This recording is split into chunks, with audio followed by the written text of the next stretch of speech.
Salut tout le monde, c'est Benchy.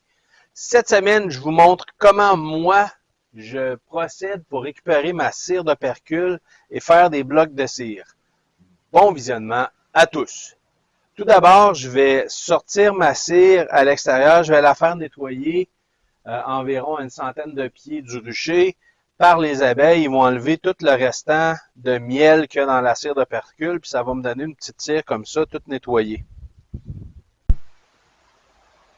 Une fois que j'ai ma cire d'opercule nettoyée par mes abeilles, ensuite je vais prendre un coton fromage. Moi j'utilise un croque-pot pour faire bouillir ma cire. Puis je vais venir recouvrir le fond du coton fromage pour enlever le plus de cochonneries possible.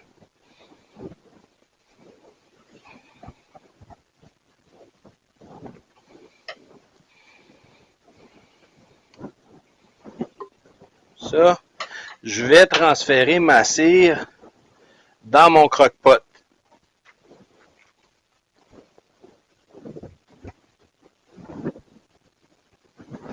Moi, j'ai pas une énorme opération, j'ai quelques ruches. C'est sûr que cette technique-là fonctionne bien pour moi, mais évidemment, c'est pas une technique pour faire de la cire à grande échelle. À ce moment-là, je vous suggère d'aller vous acheter des instruments spécialisés pour ça. Maxent en font. Puis il y a d'autres compagnies qui en font aussi. Moi, avec mes quelques ruches, évidemment, ça ne vaut pas la peine de dépenser des milliers de dollars pour ce type d'instrument-là. Donc, je viens déposer ma cire d'opercule dans le croque-pot. J'ai beaucoup d'insectes morts dedans. C'est pour ça que je mets le coton fromage. Donc, une fois que notre cire est là, on rajoute de l'eau. L'étape de rajouter de l'eau est très importante, il faut en rajouter beaucoup. L'eau est un catalyseur qui va séparer la cire des impuretés. Une fois qu'on a ajouté notre eau, une fois qu'on a ajouté notre cire, moi je pars mon croque-pot à l'eau et je le laisse aller. La cire va fondre tranquillement, pas vite. Pour moi, ça va être quelques heures.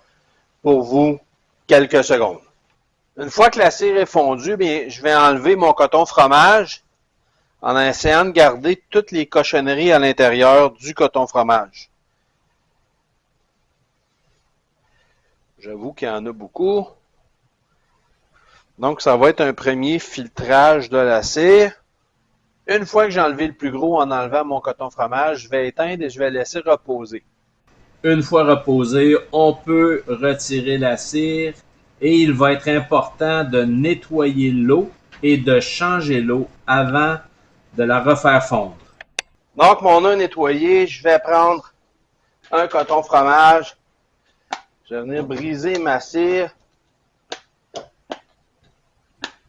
en petits morceaux dans le coton fromage.